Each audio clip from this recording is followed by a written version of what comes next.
우리가 뭔가 깨닫고 사는 거 굉장히 중요합니다.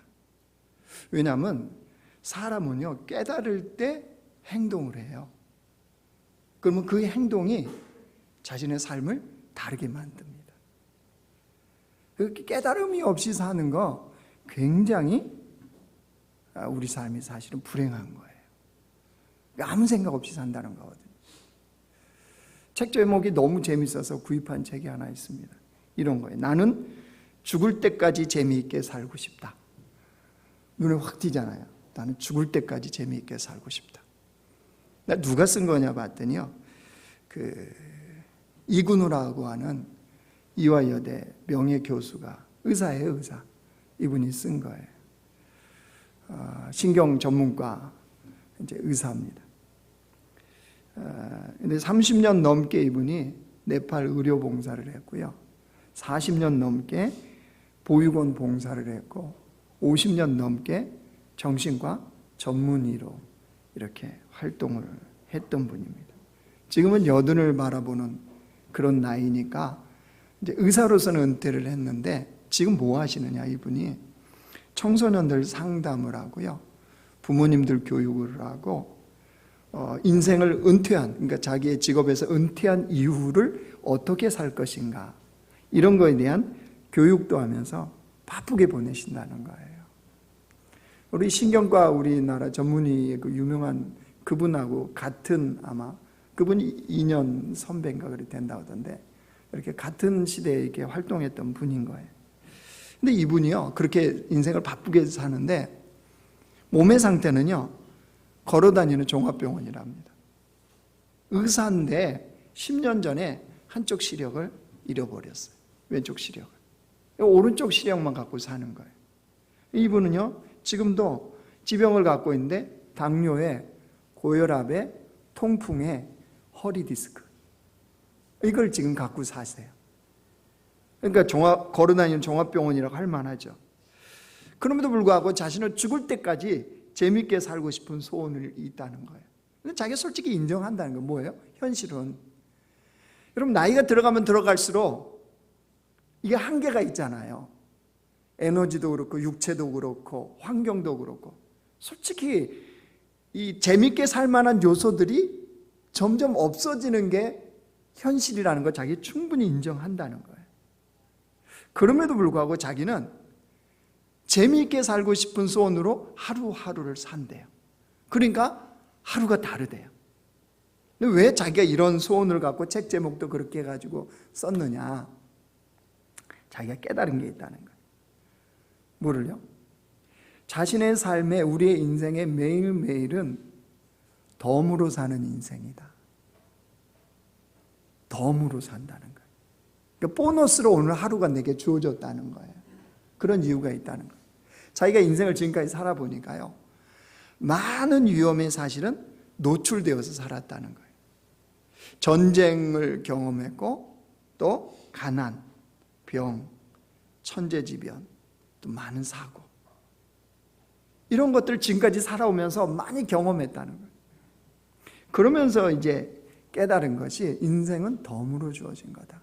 자기 특별히 그걸 절실하게 깨달았던 게 그 대학생 때 4.25 태풍을 겪었다는 거예요. 4.25. 여러분 기억하시죠? 4.25 태풍. 4.25 태풍을 겪었는데 그때 우리나라의 사망과 실종자가 몇 명이었냐 그러면요, 800명이 넘었어요. 코로나19 이거 지금 비교도 안 되는 거예요. 800명이 넘게 사망하고 실종됐던 이 태풍이었습니다. 이재민이 그 당시 얼마 발생했느냐? 37만 명. 코로나 비교 안 되죠? 37만 명의 이재민이 발생했는데, 이때 이 태풍이 올 때 이분이 어디에 있었냐 그러면요, 독도로 가는 배를 타고 있었대. 이건 죽음이죠. 그럴 줄 모르고 탄 거겠죠, 당연히. 근데 태풍이 그렇게 와버린 거예요. 근데 이게 이제 태풍이 오는데 배에서 보니까 정말 집채만한 파도가 얼마나 크다는 걸 자기는 그때 알았대요. 사람들이 난리가 난 거예요. 그 선상 안으로 막 들어가겠죠. 당연히 밖에서 파도가 쳐서 막 가판 위로 물이 들어오니까. 근데 정작 자기는 가판으로 나갔대요. 왜 나갔을까요? 왜 나갔냐 그러면 배멀미 때문에. 자기는요 수영도 못한대요. 수영도 못하는데 배멀미까지 왔잖아요. 그러니까 가만히 생각해 보니까 어쨌든 파도에 덮쳐서 죽으나 뭐 배가 깨져서 죽으나 죽는 건 마찬가지인데 지금 당장 괴로운 게 뭐냐면 배멀미요. 배멀미 때문에 이게 지금 정신이 하나도 그래서 다 선체로 들어갔는데 자기는 가판으로 나갔대요. 그러고 딱 엎어졌대요. 거기서 배멀미 이기는 방법이 딱 하나밖에 없거든요. 자는 거예요. 그래서 사람들이 당신이 왜 나오냐고.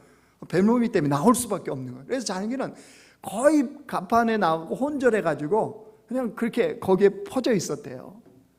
시간이 한참 지났더니 파도가 잦아들었고 그래서 배 이제 안전하게 해서 살아났대요. 그때 자기는 절실하게 깨달았대요. 뭘요? 인생은 우리의 목숨은 내 마음대로 되는 게 아니구나. 이걸 깨달으면서 그 이후로 삶은 덤으로 주어지는 거구나 라는 것을 자기는 깨달았다는 거예요. 그러고 보니까 매일매일이 감사한 거예요. 이분이요 3대가 같이 살아요. 집을 이렇게 조그맣게 3층짜리인가 뭐 이렇게 지었더라고요. 그래갖고 아버지, 자식들, 그다음에 손자, 손녀 이러고 같은 집에 이게 같이 삽니다. 같이 사는데 덤으로 주어진 인생이니까 매일매일 하루하루가 감사하고 몸이 종합병원이니까 아침에 일어나니까 얼마나 힘들겠습니까? 자기도 억지로 일어난대요. 일어나면서 눈을 살짝 뜨면 지금 여든을 바라보는 나이잖아요. 숨을 쉬고 있다는 게 너무 신기하대요. 온몸이 아픈데 눈을 뜨고 자기가 숨을 쉰다는 게 너무 신기한 거예요. 그래서 그때 갖는 마음이 뭐냐 그러면 오늘도 재미있게 살아야지. 내게 오늘 하루 덤으로 주어진 인생이구나. 내가 재미있게 살아야지. 그래서 자신의 이 삶에 이게 나는 죽을 때까지 재미있게 살고 싶다. 그런다는 거예요. 여러분 뭘 얘기하려고 그러냐 그러면요. 깨달음이요. 깨달음. 이 깨달음이 인생을 다르게 만들어요. 자, 그러면 예수님 믿고 사는 우리들은 어떻습니까? 인생에서 뭘 깨달으셨습니까? 그 깨달음이 우리 인생을 어떻게 달라지게 했습니까? 특별히 예수님을 믿는다고 하는 우리들이요. 어떤 진리를 여러분 깨달으셨습니까? 그 진리가 나를 어떻게 바꾸었나요? 그리고 그게 있어야 된다는 거예요. 예수 믿는 사람들은. 그냥 믿고 사는 것이 아니고요. 그 진리이신 주님으로 말미암아 그 깨달음이 내 삶을 바꾸고 나를 바꾸는 이 삶이 있어야 된다는 거예요. 오늘 본문에 예수님이 제자들에게 그거 책망하시는 거예요. 어떻게 진리이신 주님과 함께 있으면서도 그렇게 못 깨닫느냐는 거예요. 근데 그 모습이 우리예요, 우리. 진리를 믿고 진리 앞에 살아가는데 못 깨달아요. 어쩌면 그렇게 우리는 못 깨닫습니까? 그죠? 가리워진 그 인생. 여러분 거기에 주님이 제자들에게 말씀하시는데 우리가 오늘 이 말씀을 통해서 우리가 깨닫는 주의 백성들이 되길 원합니다. 특별히 이 시작이 어떻게 시작되냐 그러면 이 바리새인과 사두개인들이 예수님에 대해서 믿지를 않아요. 아무리 기적을 베풀어주고 말씀을 가르쳐줘도 진리를 가르쳐줘도 안 믿어요 이들이. 그리고 예수님을 시험을 합니다. 그런 바리새인과 사두개인들 때문에 예수님이 제자들한테 신신당부하는 말씀을 하신 것, 그게 6절입니다 6절 보실래요? 예수께서 이르시되 삼가 바리새인과 사두개인들의 누룩을 주의하라 하시니. 뭘 주의하래요? 바리새인과 사두개인들의 누룩이요. 자, 이렇게 주님 말씀하시자 제자들이 당장 반응을 합니다. 7절 말씀 보십시오. 제자들이 서로 논의하여 이르되 우리가 떡을 가져오지 아니하였도다 하거늘. 여러분 사람은 생각하는 것을 말하고요, 생각한 것을 행동으로 옮기게 됩니다. 바리새인과 사두개인들의 누룩을 주의하라, 이 말씀을 들었던 제자들의 마음속에 무엇이 지금 가득가득 차 있는지 그 실상을 보여주는 거예요. 여러분, 잘 알아보고 놀란 것은 뭐 보고 놀라요? 그렇죠. 그러니까 이 사람의 마음에 뭐가 있는 거죠? 잘 알아보고 깜짝 놀란 마음이 있는 거죠. 그러니까 소뚜껑 보고 깜짝 놀라는 거죠. 지금 제자들 마음속에 무엇이 근심이고 무엇이 걱정이고 무엇이 염려로 가득 차 있는지를 분명하게 드러내는, 그게 뭐예요? 떡이에요. 떡. 제자들 안에 떡에 대한 염려, 떡에 대한 근심, 떡에 대한 걱정이 가득 차 있는 거예요. 떡에 대한 염려는 사실 제자들만의 문제가 아니죠. 인류의 공통적인 염려거리 아닙니까? 코로나19 때문에도 지금 계속 공방을 하는 게 뭡니까? 경제 어떻게 살려내야 된다, 뭐 이런 문제잖아요. 사실은 이 공통의 우리의 다 관심사예요. 그리고 이거를 염려거리로 삼습니다, 사람들이. 그러고 사는 거예요. 저는 어떨까요? 저는 다 초월했겠죠, 목사니까. 초월했으면 다음날 이제 여러분 저를 못 보실 거예요. 올라가 어디 가신지 아시죠? 네, 주님이 이제 불러가세요. 됐다, 그만 살아도 되겠다, 이러실 겁니다. 아직도 제가 여기 있다는 거는 뭐겠어요? 저도 굉장히 관심이 많아요. 여러분, 부에 대한, 돈에 대한 관심 저 많습니다. 그래서 그런 거에 대한 책들을 사봐요. 제가 이 설교를 준비하면서 제 책장에 이 부에 관한 어떤 책들이 있나 봤더니요, 이런 게들이 있었어요. 제가 읽은 책들인 거예요. 깨끗한 부자, 청빈, 바늘길을 통과한 부자, 부자의 황금률, 그 다음에 부의 전쟁. 관심이 확실히 있는 거예요. 그렇죠? 왜 그랬죠? 왜 관심을 가질까요? 여러분, 우리는 청지기예요. 청지기. 하나님이 맡겨주신 것을요, 잘 써야 되는 거예요. 그죠?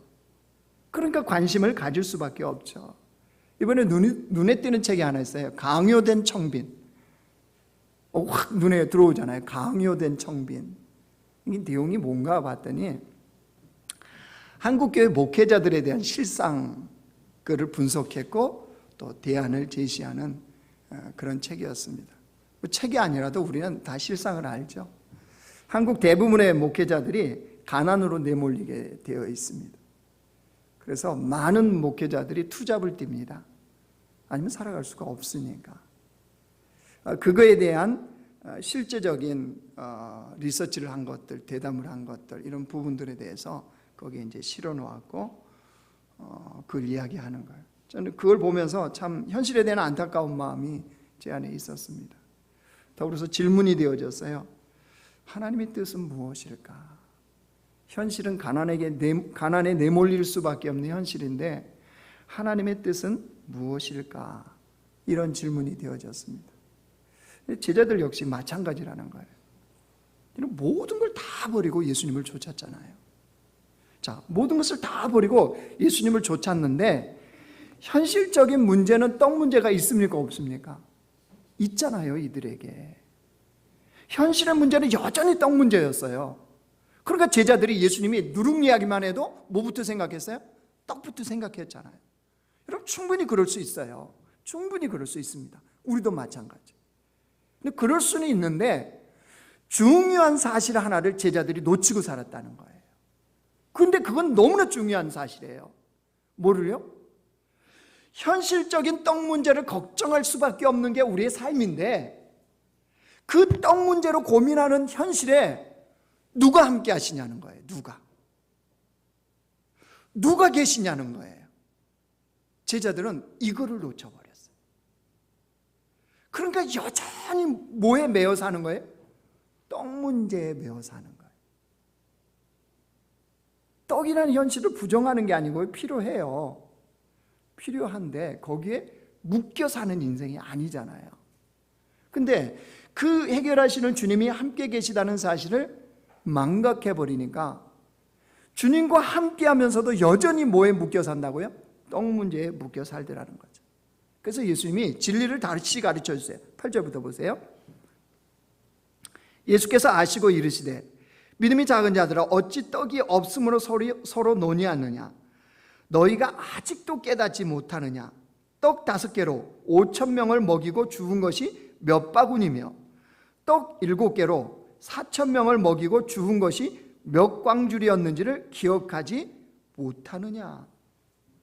무슨 말씀이에요? 얼마 전에 생생하게 경험하지 않았느냐 너희들. 5병이어의 기적, 7병이어의 기적 벌써 잊어버렸느냐. 이 주님 이 말씀이에요. 여러분 이 기적이 어디에서 벌어졌어요? 돈이 없는 광야, 떡이 없는 광야, 돈이 있어도 떡을 살 수 없는 그 광야, 그 광야에서 예수님이 계시기 때문에 예수님이 이 문제를 해결하셨잖아요.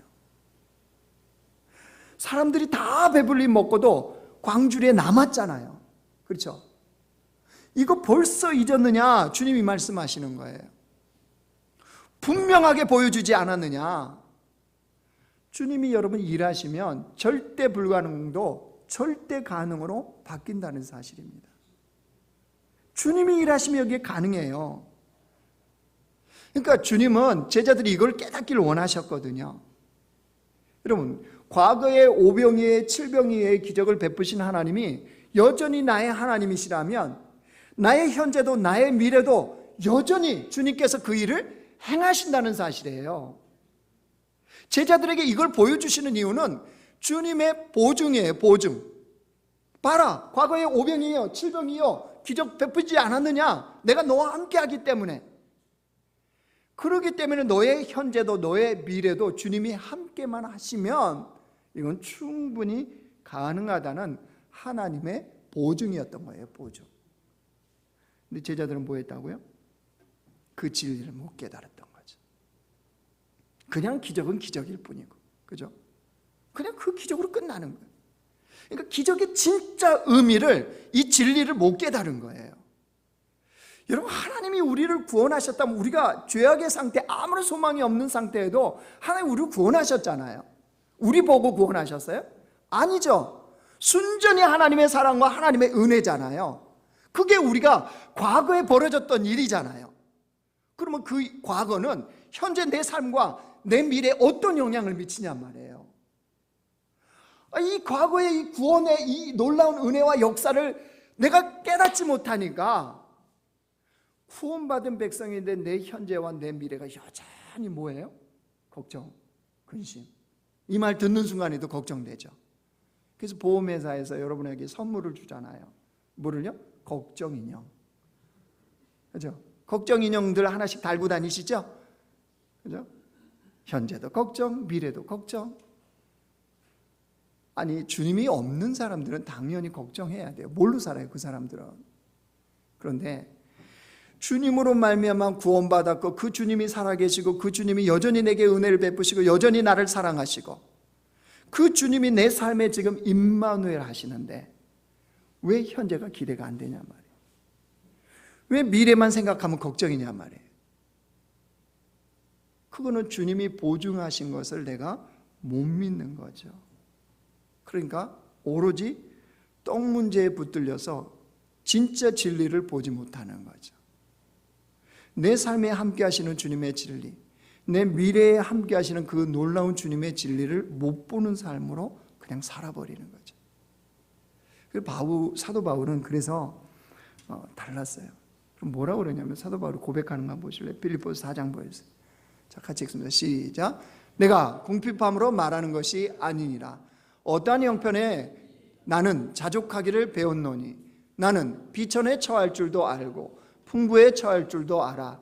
모든 일, 곧 배부름과 배고픔과 풍부와 궁핍에도 처할 줄 아는 일체의 비결을 배웠노라. 내게 능력 주신 자 안에서 내가 모든 것을 할 수 있느니라. 나의 하나님이 그리스도 예수 안에서 영광 가운데 그 풍성한 대로 너희 모든 쓸 것을 채우시리라. 바울이 어떻게 자족하는 게 가능했다고요? 어떻게 그 일체 비결을 알게 됐다고요? 나의 하나님이, 나의 모든 필요를 아시는 하나님이 가장 합당하게 채우신다는 것을 믿었다는 거죠. 그죠? 여러분 이 믿음이 있으니까 바울에게는 떡이 필요 없는 게 아니거든요. 그도 필요했어요. 그러나 떡 때문에 염려 안 한다는 거예요. 그럼 무슨 염려였겠어요, 바울은? 다른 염려했다는 거예요. 다른 염려에 에너지를 쏟았다는 거예요. 그러니까 인생이 다를 수밖에 없죠. 빌립보서 3장 14절 보세요. 같이 읽습니다. 시작. 표대를 향하여 그리스도 예수 안에서 하나님이 위에서 부르신 부름의 상을 위하여 달려가노라. 인생을 어떻게 달려간다고요? 떡 문제 때문에 달려간다고요? 거기에 집착한다고요? 거기 걱정한다고요? 아니요. 하나님이 위에서 부르신, 그죠? 그 부르심의 소망을 가지고 그것이 나의 사명이 되어서 면류관을 받도록, 하나님의 인정을 받도록 달려가는 인생. 그러니까 다를 수밖에 없겠죠. 그래서 바울은 주님께서 말씀하시는 인생에 무엇을 구해야 되는지 그는 알아요. 예수님이 뭘 구하라고 그랬습니까? 우리에게 마태복음 말씀 보여주세요. 같이 읽어요. 시작. 그러므로 염려하여 이르기를 무엇을 먹을까, 무엇을 마실까, 무엇을 입을까 하지 말라. 이는 다 이방인들이 구하는 것이라. 너희 하늘 아버지께서 이 모든 것이 너희에게 있어야 할 줄을 아시느니라. 그런즉 너희는 먼저 그의 나라와 그의 의를 구하라. 그리하면 이 모든 것을 너희에게 더하시리라. 그러니까 예수님이 뭘 구하래요? 너희들 그거 떡 문제 해결할 거니까 진짜 진리, 참된 가치, 참된 의미 있는 것을 구하고 나가라는 거죠. 그래서 바울은 그걸 알았으니까 위에서 하나님이 부르신 부름의 상을 위해서 자기는 달려간다는 거예요. 그러니까 예수님이 지금 제자들에게 이 말씀하시는 핵심은 뭐냐면 이거예요. 그 예수님 말씀 다시 보세요. 11절 12절 보세요. 어찌 내 말한 것이 떡에 관한 것이 아닌 줄을 깨닫지 못하느냐. 오직 바리새인과 사두개인들의 누룩을 주의하라 하시니 그제서야 제자들이 떡의 누룩이 아니요 바리새인과 사두개인들의 교훈을 삼가라고 말씀하신 줄을 깨달으니라. 이제 드디어 알게 된 거죠. 여러분 누룩이라는 것은 아시죠? 밀가루 반죽에 넣어놓으면 반죽이 다 부풀어지잖아요. 그러니까 예수님이 이 누룩이라고 비유하시는 이유가 뭐예요? 영향력이에요. 영향력 아래, 어떤 영향력 아래 살아가냐는 거예요. 예수님의 제자들은, 하나님의 백성들은 엉뚱한 것에 영향을 받아서 인생을 낭비하거나 인생을 또 생명을 낭비하거나 이런 인생이 돼서는 안 된다는 거예요. 그거 조심하라는 거예요. 그래서 바리새인과 사두개인들의 누룩, 그 영향을 받으면 안 된다. 그러면 이 바리새인과 사두개인들의 이 누룩은 뭐겠어요? 겉으로 드러나는 것을 중요하게 여기는 거예요.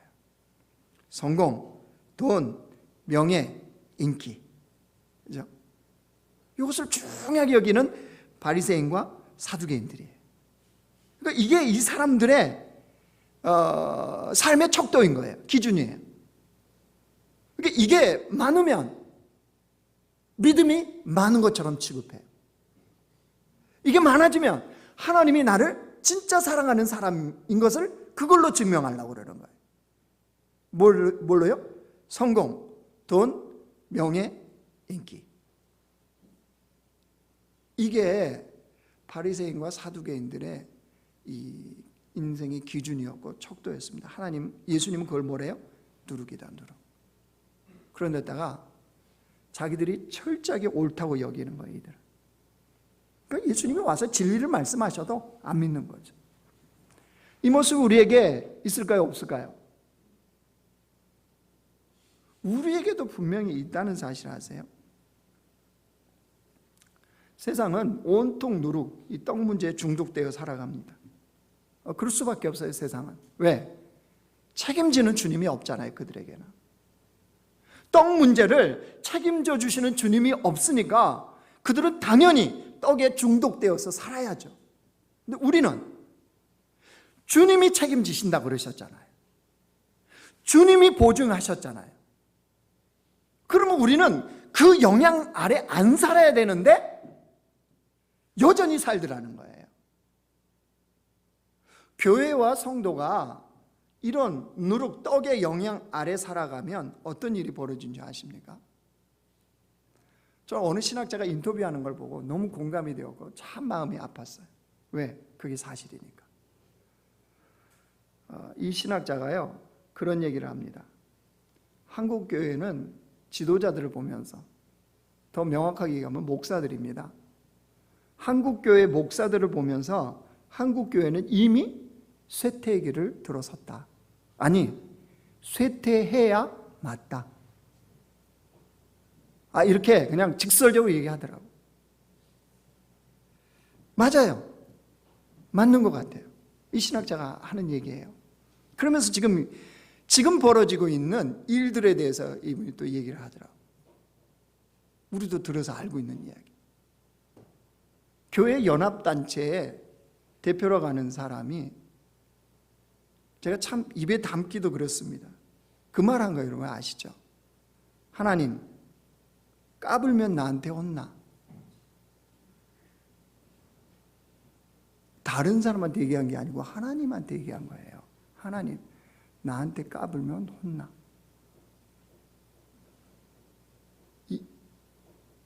나는 내가 뭘 잘못 들었나 해서.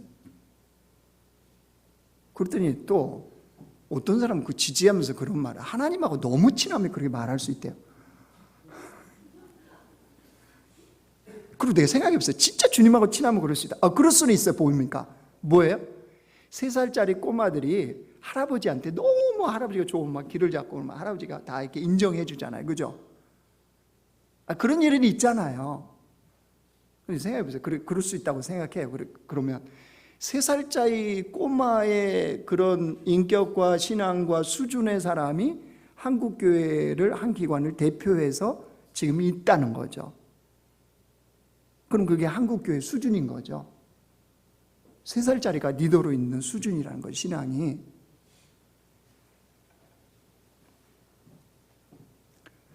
그런 리더라고 하는 목사들이 세속 논리를 갖고 자꾸 주장을 합니다.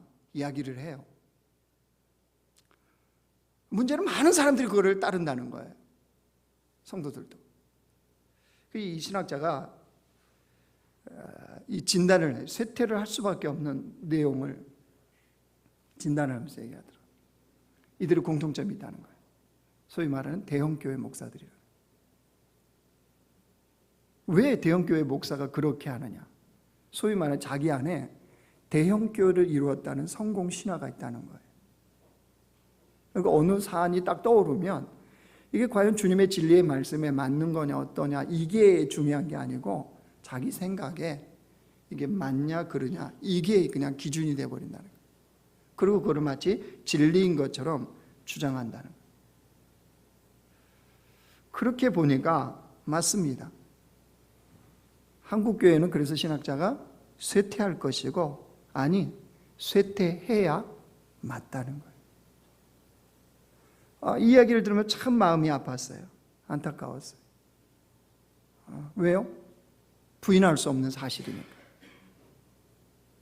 맞습니다.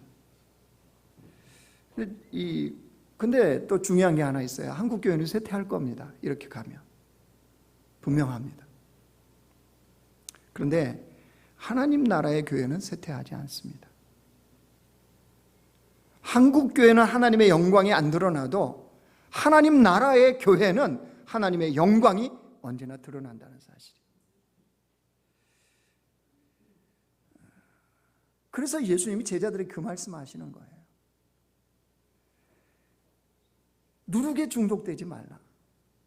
세상에 영향을 받아 살아가는 사람들이 되지 말라. 예수님의 제자라면, 예수님의 진리를 따르는 자들이라면 참된 진리 위에서 성장하고 성숙되어져야 된다. 주님이 이 말씀을 하시는 거예요. 왜냐하면 주님이 보실 때 제자들이 그렇거든요. 몸은 분명히 같이 있는데, 누구랑? 예수님과 이 12명의 제자들이 분명히 몸은 같이 있는데 예수님이 보이는 게 있었어요. 제자들의 생각과 마음은 다른 데가 있었어요. 그래서 주님이 오늘 이 바리새인과 사두개인들의 이 누룩을 가지고 지금 교훈을 하고 계시는 거예요. 너희들이 진리의 영향 아래 살아가야 되는 자들이지 누룩의 영향 아래 살고 있는 자들이 아니다. 이거 말씀하시는 거예요. 여러분, 진리의 영향 아래 아닌 누룩의 영향 아래 살아가면요, 어떤 결과를 나타내는 줄 아십니까? 히브리서 5장 12절 말씀 보겠습니다. 표준 세번역으로 보겠습니다. 같이 읽습니다. 시작. 시간으로 보면 여러분이 이미 교사가 되었어야 할 터인데, 그 다음에요, 하나님의 말씀의 초보적인 원리를 남들에게서 배워야 할 처지에 다시금 놓여 있습니다. 여러분은 단단한 음식물이 아니라 젖을 필요로 하는 사람이 되었습니다. 신앙의 연수나 주님의 진리 앞에 서 있는 것이나 보면 한 30대 청년 되었는데 그 청년이 아직도 젖병을 빨고 있는 거예요. 밥을 못 먹는 거예요. 여러분, 이거는 굉장한 문제죠. 근데 누룩의 영향 아래 살아가면 그리스도인들이, 교회가 그렇게 된다는 거예요. 여러분, 이게 얼마나 비통한 일입니까? 떡이 없는 게 문제가 아니라는 거예요. 주님을 믿는 그 믿음, 주님이 내 삶에 함께 하셔서 주님께서 해결하시는 그 믿음을, 그것을 믿는 믿음이 없는 거, 이게 문제라는 거예요. 그러면 그 사람은 여전히 진리의 초보에 머물면서, 그런 사람들은 여전히 떡 문제를 걱정하고 사는 거예요. 여러분, 저는 여러분의 담임 목사로서 참 안타까울 때가 있습니다. 경제적인 어려움을 당할 때요, 참 힘들잖아요, 사실은. 그 어떻게 할 수도 없는 그 어려움에 처해 있는 거 보면 참 마음이 아파요. 할 수만 있다면, 제가 돈이라도 만들 줄 안다면요, 좀 막 찍어서, TV에 보니까 막 달러 이렇게 5만 원권 막 찍는 기계들 쫙 나오던데, 그런 거 있다면 좀 이렇게 막 찍어서 그런 분들은 좀 주고 싶어요. 그래서 좀 그런 고통에서 좀 빨리 벗어났으면 좋겠어요. 그죠? 좁은 문도 보통 좁은 문이 아니고 가시밭길도 보통 가시밭길이 아니니까 보는 저도 막 안타까워요, 마음이. 그런데 그거보다 더 저의 마음이 안타깝고 저의 마음이 찢어지는 게 뭔지 아세요? 예수 믿는 성도들이 믿음 없이 사는 거예요. 주님을 아는 알미 없이 살아가는 거. 그런데 괜찮다고 여기며 사는 거. 제가 볼 때는 영적으로 그 진리에 대해서 사막인데 마치 자기가 오아시스에 머무는 사람인 것처럼 착각하고 사는 이 모습을 보면 어떻게 할 수가 없는 거예요. 그죠? 그때는 정말 자괴감이 듭니다. 그때 제일 고통이 커요. 이거 어떡하나? 주를 믿는 자로 주님을 아는 그 알미 날마다 더해져야 되는데, 주를 믿는 믿음이 날마다 더해져야 되는데, 그래서 믿음으로 산다는 이 백성다운 백성으로 살아야 되는데, 그것과는, 그런 진리의 삶과는 무관한 삶 속에서 뭐가 좀 더 성공되어지고 뭐가 더 인기를 얻게 되고 뭔가를 더 얻게 되어지면 마치 그게 신앙과 믿음과 삶인 것처럼 이렇게 착각하는 이 모습을 볼 때 무너집니다. 무너져. 여러분, 목사로서 회의감은요 그때 듭니다. 교회가 부흥하지 않는 거 별로 회의감 크지 않습니다. 제 사이즈가 그만큼밖에 안 되니까 주님이 그렇게 맡기신 거겠죠. 근데 맡겨진 양떼들이 그 진리 앞에서 성장하고 그 진리로 말미암아 기쁨을 얻지 못하는 모습을 보면 세상 말로요, 목사로서 미칠 것 같아요. 정말 미칠 것 같아요. 그게 담임 목사로서 여러분 성도들을 바라보는 저의 마음입니다. 이제 말씀을 정리하겠습니다. 하나님께서 우리에게 떡이 있어야 된다는 사실 부정하지 않으십니다. 분명히 우리에게 떡이 필요한 걸 압니다. 근데 주님은 분명하게 뭐라고 말씀하셨어요? 신명기 말씀 보여주세요. 같이 읽습니다. 시작.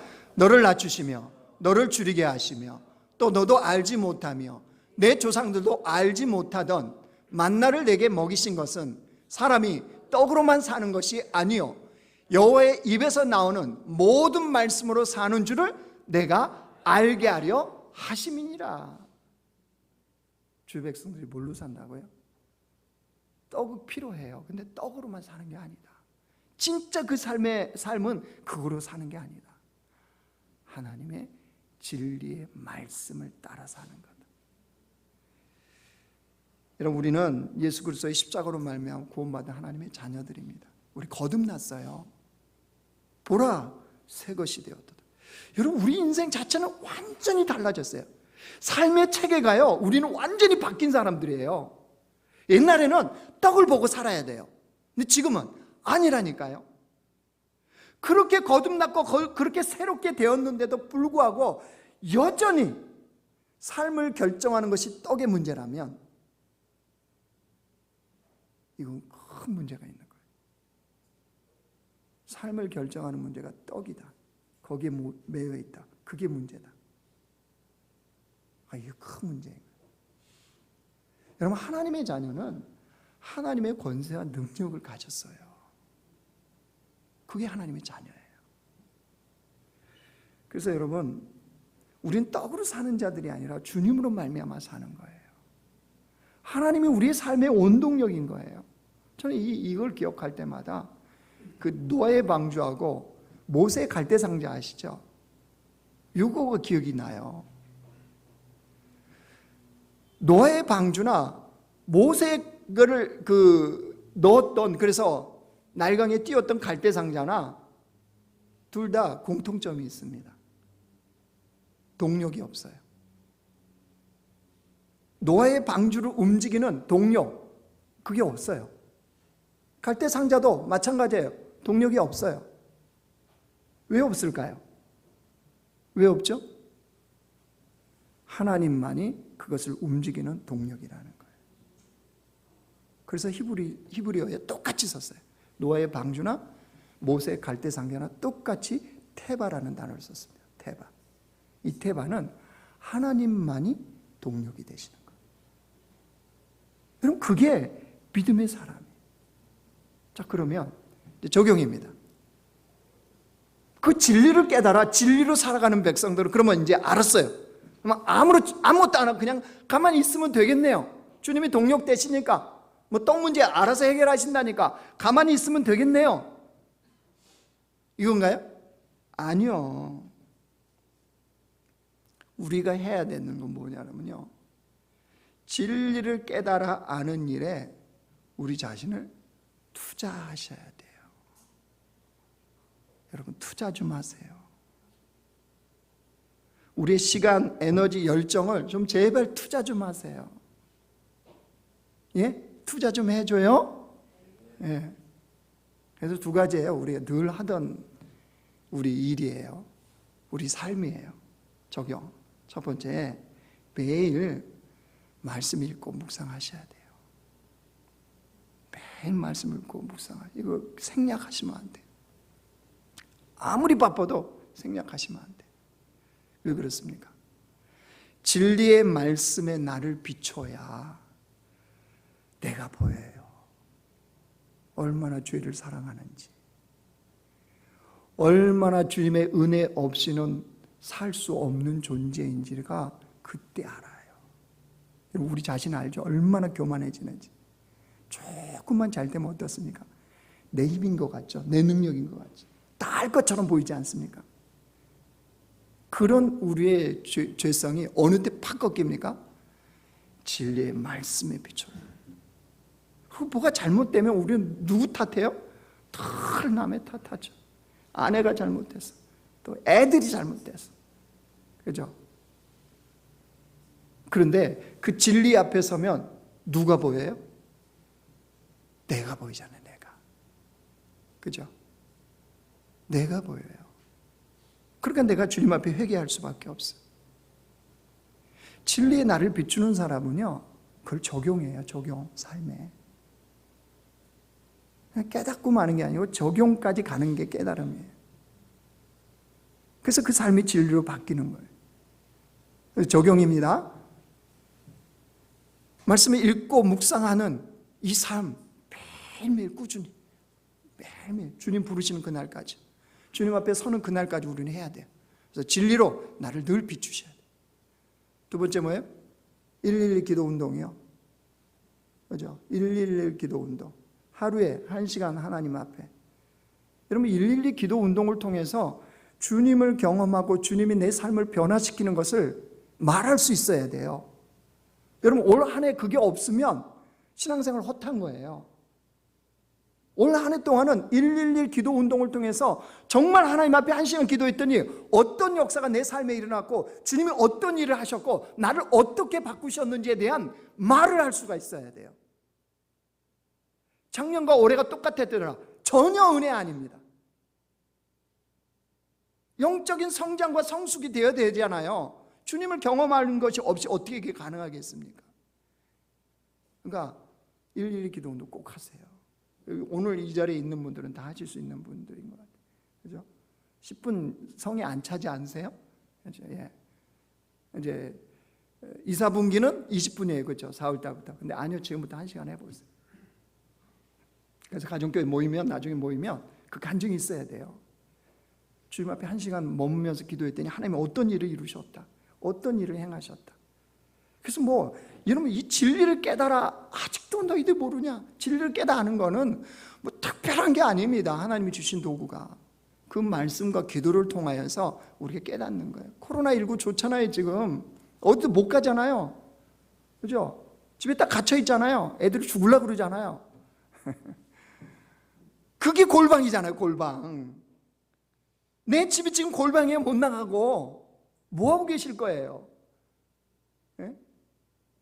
그 자리에 은밀하게 보시는 주님 앞에 기도해야 될 거 아닙니까? 그래서 바라기는 우리 공동체 모두가 이 땅에 우리가 살아가지만 진리로 사는 법을, 예수로 사는 법을 깨달아 알아 그것을 삶을 살아가는 그런 공동체, 그런 교회가 되기를 주님의 이름으로 축원합니다.